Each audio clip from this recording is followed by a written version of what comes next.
campamento fue relativamente cercano acá, en un campamento bautista de la Merced.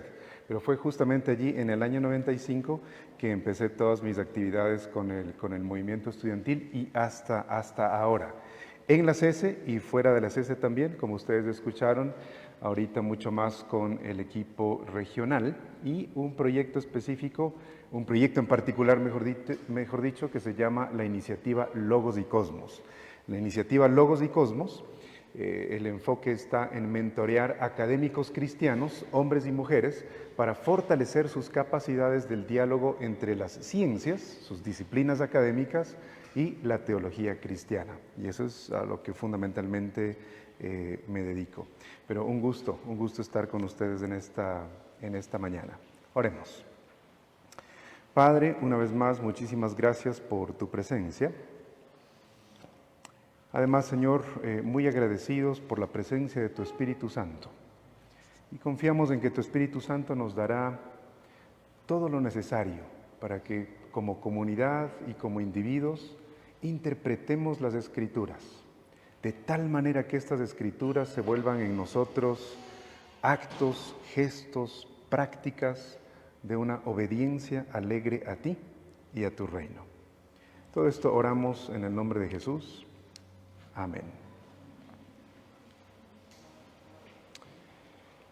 La CESE escoge usualmente un libro al año y se concentra en un libro al año para desde este libro, esta parte de las Escrituras, tener luz y orientación acerca de la vida y de la misión en la universidad, allí donde ustedes están. Han escogido un libro muy lindo, realmente, el libro de Daniel. Si hay un libro que uno pudiera, o un personaje que uno pudiera llamar, este es el libro y el personaje para los universitarios, ese es Daniel. Desde su experiencia, como ya nos hizo recorrer Lupita, desde su experiencia de ser desarraigado y ser registrado en la Universidad de Babilonia, carrera que él no escogió, tierra que él no escogió, pero así, esa fue su experiencia de ser universitario. Y luego todos los años de servicio público que él tiene bajo varios reinados e imperios.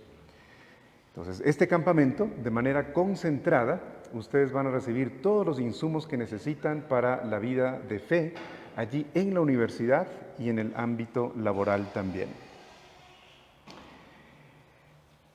Ustedes ya están familiarizados con el capítulo 5 y con lo que ocurre con el rey Belsasar, pero a manera de resumen. El relato se enfoca en la interpretación ofrecida por Daniel de un escrito que apareció en la pared en medio de una fiesta organizada por Belsasar en su palacio. Daniel es el único capaz de interpretar el significado de este escrito en una pared del palacio del rey Belsasar. El mensaje del escrito es el juicio de Dios en contra de Belsasar por no haberse humillado, por haberse opuesto a Dios y haberse deshecho en alabanzas a los dioses. Esta historia funciona como una ventana y también funciona como un espejo. Al funcionar como ventana, vemos a Belsasar y aprendemos de Belsasar, su reinado, sus intentos, sus obras y etc. Pero no podemos solamente quedarnos allí. Esta historia también funciona como un espejo. Al mirar la experiencia de Belsasar, también estamos invitados a mirar nuestro propio corazón como individuos, pero también como comunidad. Belsasar funciona para nosotros como un reflejo de lo que potencialmente debemos evitar como pueblo de Dios. Vamos a la primera sección. Voy a concentrarme en los primeros 9 versículos. Ustedes pueden seguirme en el bosquejo que tienen en sus folletos. Y ustedes se darán cuenta que he tomado una frase de esta sección para dar la idea central de lo que quiero comunicar. Se deshacían. En la versión que ustedes están utilizando en el folleto dice, rindieron culto. Me gusta mucho más esta traducción que dice, se deshacían. Belsasar organiza una fiesta con los nobles del imperio. Tal vez, dicen los especialistas, es la fiesta del Año Nuevo babilonio. Belsasar era quien en efecto gobernaba, aunque oficialmente Belsasar no era el rey. Y ahí respondo un par de inquietudes de ustedes. ¿Por qué es que Belsasar no conocía acerca de Daniel? Bueno, Belsasar no era realmente el rey, tampoco era el hijo en el sentido directo de Nabucodonosor, era un descendiente, tal vez nieto o bisnieto de Nabucodonosor, entonces ya había distancia en tiempo con Nabucodonosor y Belsasar. Belsasar no era el rey, pero realmente era el poder tras el poder. Era quien realmente gobernaba y así lo reconoce este relato. Bueno, otro era el presidente oficial, pero realmente quien era el presidente era Belsasar. Y ahí entonces se relata la experiencia. La fiesta, hay 1000 miembros de la nobleza y esta fiesta, con toda la abundancia y extravagancia, literariamente contrasta con la declaración final del capítulo 4.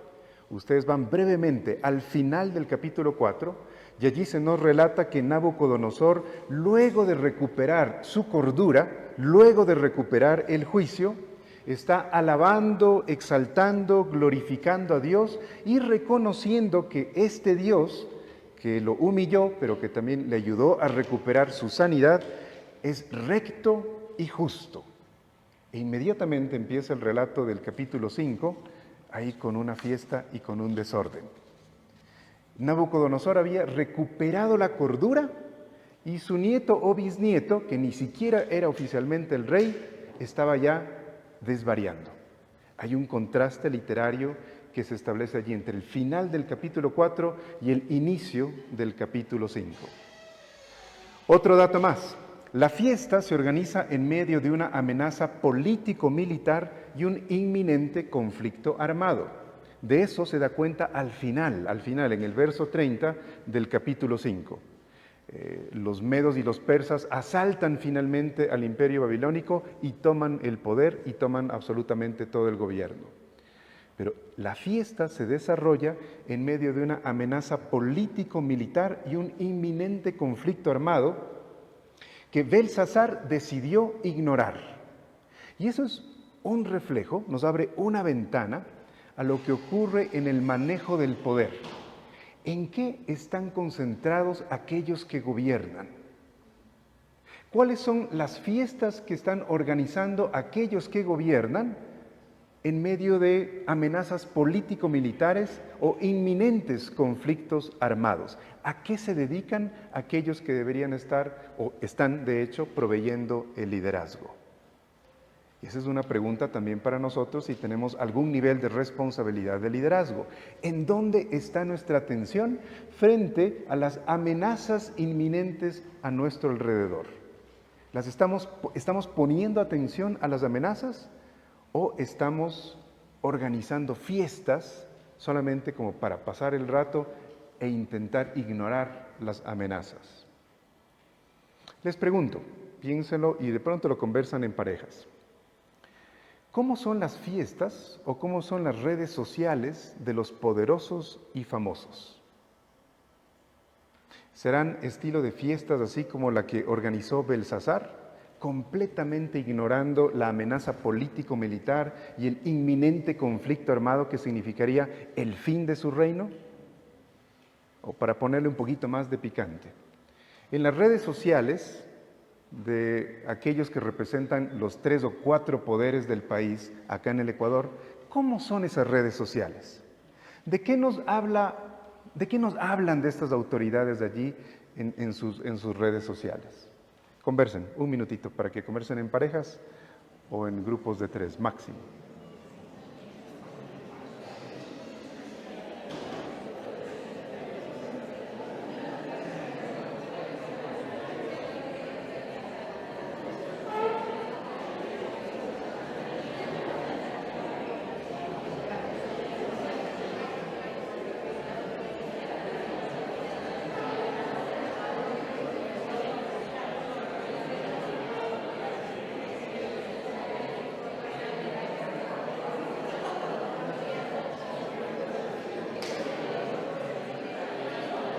Muy bien, hasta allí que llegue la conversación. No más conversación de redes sociales y las fiestas de los ricos y famosos presidentes y presidentas, etcétera. Oigan, ¿les gusta el chisme a ustedes, ah? En esta fiesta que organiza Belsasar, tal vez la fiesta del Año Nuevo, adoran a sus dioses con los utensilios del templo de Jerusalén. Ese es un detalle bien importante, porque Belsasar, este nieto o bisnieto de Nabucodonosor, que oficialmente no era quien debía gobernar, pero era el poder tras el poder, Belsasar es mucho más atrevido que su abuelo o bisabuelo Nabucodonosor. Nabucodonosor no era un ángel, ya sabemos eso desde el mismo libro de Daniel. Pero Nabucodonosor secuestró los utensilios del templo de Jerusalén, pero tenía un poquito más de respeto. Él respetó el carácter sagrado de estos utensilios religiosos de la religión de otra gente. Sí los secuestró, pero por lo menos respetaba que eran sagrados y no los utilizaba. Pero Belsasar decide pasar ese límite. No hay cosa sagrada. Traigan los utensilios y utilicémoslo en esta fiesta. En este contexto, hay una fiesta donde se rompe el límite de lo sagrado. Hay una fiesta en donde estos poderosos están ignorando a propósito una amenaza militar en contra del pueblo y de la nación, que entonces, en medio de la fiesta, aparece una mano que escribe un mensaje en la pared. La aparición de la mano, según nos cuenta este relato, se describe en términos de un prodigio, una señal o algo sobrenatural. Lo importante no es determinar si es sobrenatural o no. Ese no es el interés del relato, pero así lo pinta, así lo describe. Pero lo importante, y tal como ocurre en el relato, ¿sí?, es el mensaje que está comunicando. El mensaje que está comunicando. Y aquí quiero invitarles a pensar en la potencia y en la fuerza que tienen las imágenes y las palabras. Específicamente, por ejemplo, la potencia que tienen los memes. Los memes son imágenes y pocas palabras. Vamos a poder decir en un sentido que Dios le manda un meme a Belsasar. Tiene una imagen y pocas palabras y tiene una gran potencia. Ya vamos a ver cuál fue el estado mental y emocional de Belsasar. Les invito a pensar, 30 segundos. Si somos conscientes de la potencia de las imágenes y de las palabras al estilo del meme. Y en este sentido, ¿cómo estamos alimentando nuestras mentes? ¿Y qué es lo que está reflejando los memes que leemos o producimos acerca de lo que tenemos adentro? Pero fíjense bien que en esta historia, un meme, una imagen con pocas palabras, 4 palabras, ya voy a contestar en qué idioma eran, una imagen con 4 palabras tumba un imperio. En silencio, individualmente, piensen acerca de la potencia de las imágenes y de las palabras y cómo ustedes están o alimentándose de esas o expresando esas también en sus redes sociales.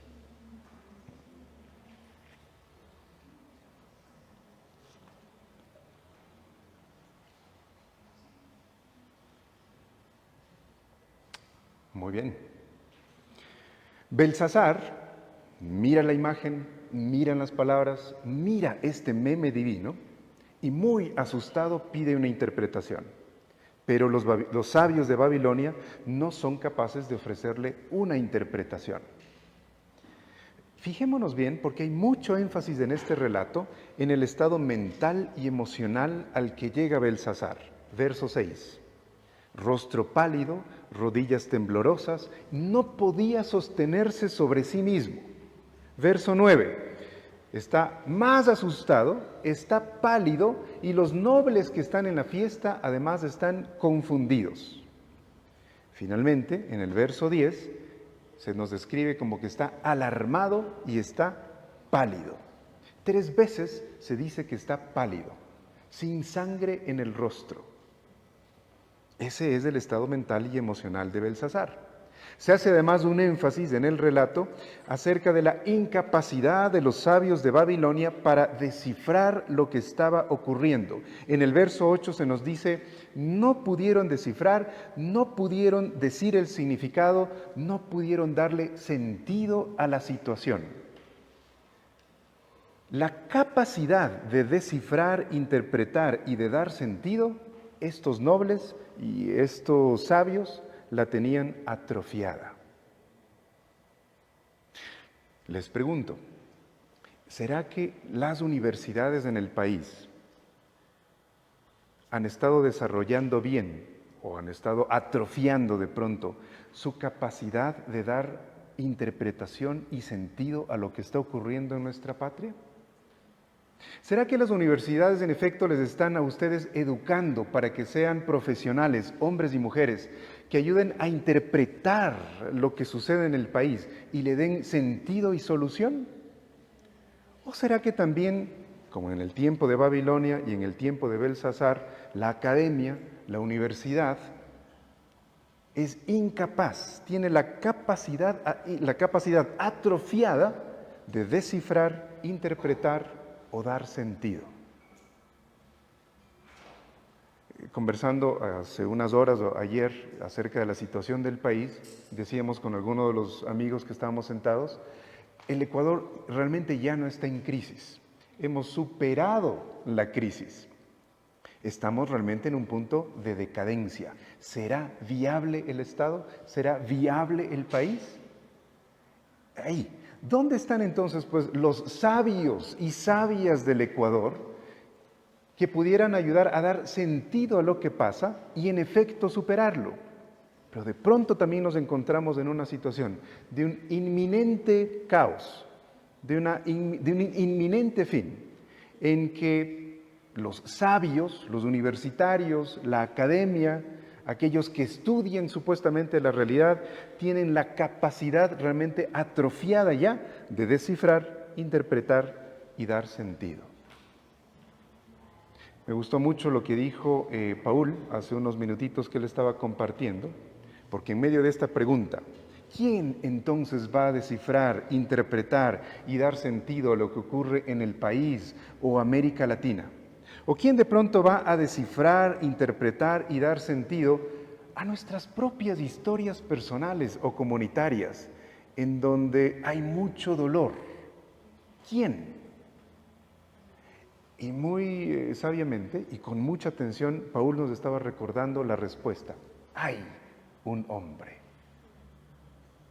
Pero hay que sernos conscientes de que realmente de pronto como individuos, de pronto como comunidad creyente, la CESE y otras, la Iglesia en general, de pronto la academia mismo, hemos atrofiado nuestras capacidades para dar sentido a situaciones coyunturales graves, a crisis o más allá de las crisis, de pronto ya las decadencias. ¿Por qué creo que estaba la capacidad de esta gente, la capacidad de dar sentido atrofiada? Mire, la fiesta nos cuenta todo. En la fiesta estaban emborrachándose, que es lo contrario a vivir con sobriedad para estar atento a lo que pasa en la realidad. La pregunta es entonces, nosotros como individuos o como comunidad, ¿a qué de pronto somos adictos y que nos está haciendo perder de vista lo que debemos realmente examinar? Saben, además, la fiesta nos indica cómo es que perdieron la capacidad de dar sentido a la realidad todos estos sabios. Y es que traspasaron los límites, transgredieron los límites de lo que realmente es sagrado. Trae nomás los utensilios. ¿Sagrado? ¿Qué es sagrado? Uno rebasa algo que es sagrado y pierde la capacidad para leer e interpretar bien la realidad. Y lo tercero es que este grupo de nobles, el mismo rey, de pronto algunos de los sabios, se deshicieron en alabanzas a los dioses. Ya lo apuntó Juan antes, la idolatría. ¿Qué ídolos nos estamos construyendo? ¿A qué ídolos les estamos rindiendo culto? Nos deshacemos en alabanzas a estos ídolos y perdemos y atrofiamos la capacidad de leer la realidad, de leer incluso nuestro propio corazón. Avancemos a la siguiente sección, versos del 10 hasta el 17. En esta sección del relato se narra que Daniel es buscado para interpretar el escrito, pues es el único que puede hacerlo. Hay un hombre. Se presenta aquí el perfil de alguien cuya vida contrasta completamente con lo que estaba ocurriendo en la fiesta. En la fiesta se estaban deshaciendo, en la fiesta estaban perdiendo la sobriedad, en la fiesta habían pasado los límites de lo sagrado, pero aquí se presenta una persona, un hombre en esta ocasión, que es el contraste completo de lo que estaba ocurriendo en la fiesta. En la fiesta, y contrasta también con los nobles de Babilonia, porque se caracteriza a este Daniel con sabiduría, inteligencia y gran percepción. Es decir, tenía en efecto la capacidad de interpretar, de dar sentido y de descifrar. La reina madre, se nos dice, al oír el alboroto y desesperación de Belsasar, aconseja buscar a Daniel, en quien se reconoce la capacidad de interpretar sueños dados por su Dios. En efecto, Daniel es invitado al palacio para descifrar el escrito y, así, ofrece hacerlo. Y miren, el énfasis en el perfil de Daniel. Tanto el rey como la reina lo describen de esta manera. Verso 11. Se nos dice, en quien reposa el espíritu de los santos dioses, sabiduría, inteligencia y gran percepción. Él es semejante a los de los dioses, jefe de los sabios. Verso 12. Él tiene una mente aguda, amplios conocimientos, inteligencia y capacidad para interpretar sueños, explicar misterios y resolver problemas difíciles. Verso 14. Se dice de Daniel, en ti reposa el espíritu de los santos dioses, gran agudeza e inteligencia y usa sabiduría sorprendentemente. Verso 16, él es capaz de interpretar y resolver problemas difíciles. Allí está el perfil de Daniel. Intento responder a dos de sus preguntas, ¿sí? O una de las preguntas, la otra voy a dejarla para más tardecito. Tal como describen a Daniel, hay que recordar que están recordando los parámetros con los cuales la gente entendía la espiritualidad, la religión y la vida. Por eso le dicen a Daniel, en él habitan los espíritus de los dioses. Porque ese es el paradigma con que están usando ellos para evaluar la vida de Daniel. Y lo mismo ocurre en la vida normal de nosotros. La gente nos evalúa según sus marcos teóricos o marcos de vida que tiene para evaluarnos. Entonces, no es que en efecto en Daniel estén reposando todo el panteón de los dioses babilonios, pero es como le miran a Daniel. En otras palabras se puede decir, hay algo de divino en este hombre. Hay una sabiduría que nosotros no alcanzamos a entender ni comprender, pero en él reposa este tipo de habilidad. Verso 11, verso 12, 14, 16, se da este perfil de la vida de Daniel. Ahora, este carácter, lo que Daniel ha logrado hasta este momento, no se lo desarrolla de la noche a la mañana. No se logra solamente bajando una aplicación e instalándose esa aplicación en la vida de uno. Este tipo de carácter no se lo desarrolla de la noche a la mañana, es fruto del cultivo dedicado y consistente de toda una vida. O en las palabras de un filósofo alemán que es así bien inquietoso, es una larga obediencia en la misma dirección. Ese es el cultivo dedicado y constante de una vida. No se logra de la noche a la mañana. Muchas veces, como jóvenes universitarios o jóvenes profesionales, aspiramos a este tipo de oportunidades, ¿cierto? Pero necesitamos cultivar el tipo de vida que nos permita operar bien en este tipo de circunstancias también.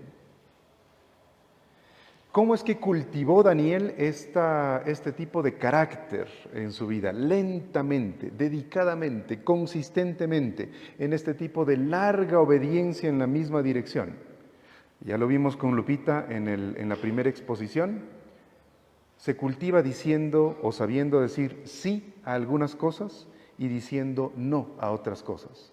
Se cultiva en la vida en comunidad, se cultiva en la vida de oración, se cultiva en el peregrinaje de las Escrituras.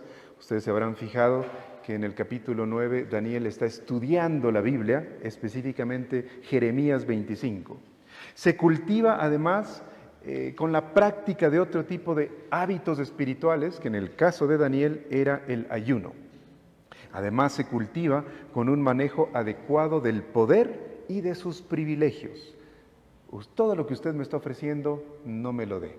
Bueno, a la final lo recibe. Pero Daniel había desarrollado la habilidad de decir sí y de decir no. Les pregunto ahora entonces, la trayectoria que ustedes tienen en su fe cristiana, la educación académica que están recibiendo en las universidades, sus propias historias personales y familiares, ¿cómo ustedes están intencionalmente juntando todos estos elementos para desarrollar la capacidad de interpretar la realidad, de dar un significado a la realidad y guiar a otros en eso, de dar un sentido teológico y cristiano a la realidad? ¿Están juntando todo aquello que ustedes tienen y ustedes son? Les doy 30 segundos para que lo piensen.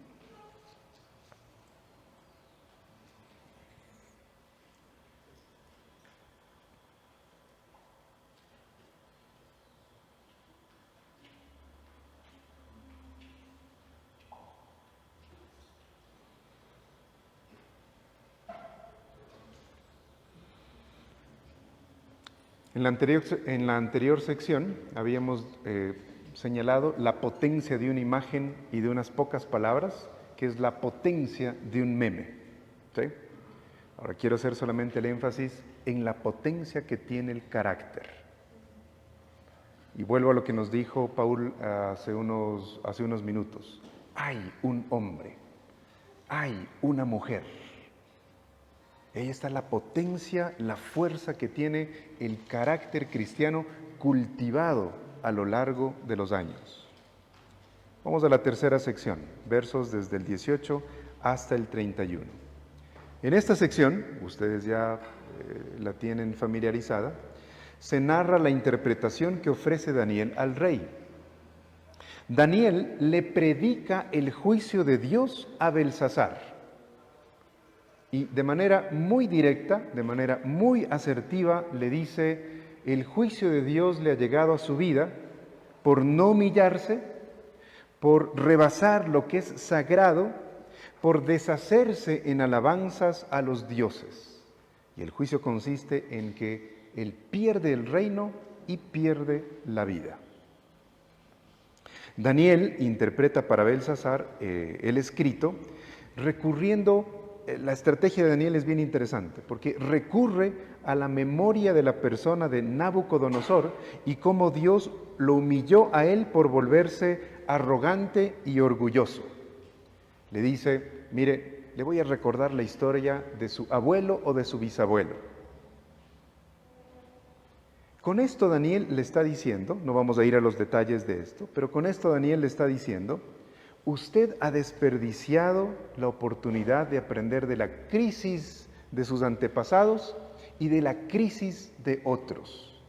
Su abuelo o bisabuelo fue humillado y usted no recogió este aprendizaje. Usted fue mucho más permisivo y liberal que su abuelo, pero hay un Dios en el cielo. Eso es lo que le dice Daniel. Belsasar entonces lamentablemente había perdido o desperdiciado el aprender de la crisis de su antepasado. Pongámonos a pensar. Ecuador ha desperdiciado oportunidades a través de la crisis de la pandemia y de los estallidos sociales de octubre del 2019 y de junio del 2022. Ahí hay historias y yo creo que las estamos desperdiciando. Y es bien facilito darse cuenta que las estamos desperdiciando. Miren cómo vivimos hoy sábado y cómo sigue ordenado o desordenado el país. ¿Estamos escuchando los clamores y las quejas que se expresaron allí en los estallidos? Creo que somos más como tipo Belsasar. Allá mi abuelo, allá lo que le pasó. Pero no cultivamos realmente la sabiduría que pueden salir de este tipo de crisis. Nivel nacional, nivel personal. Estamos en efecto poniéndole atención a las crisis de otros o a las crisis propias que han ocurrido antes y de allí perfilar un tipo de vida que evite los peligros, que alcance a leer bien la realidad y que cuide a los otros y se cuide a sí mismo. Me parece a mí que Belsasar, y ahí es un buen espejo para nosotros, una ventana además, desperdició aprender de las crisis del pasado y de su antepasado en particular. Daniel sigue predicando. El escrito, este meme, es una declaración del juicio de Dios en contra de Belsasar por no haberse humillado, por haberse opuesto a Dios trayendo las copas del templo y por haberse deshecho en alabanzas a los dioses. Pero Daniel, de manera directa y asertiva, le predica la verdad al poder, le explica el meme a Daniel. Y así como hay la potencia de una imagen y pocas palabras, sumada a la potencia de un carácter encarnado en una persona, viene entonces la potencia y la fuerza de un discurso que le está explicando la verdad a Belsasar, le está predicando la verdad al poder. ¿Cuándo nos animamos realmente para predicar la verdad al poder y a los poderosos?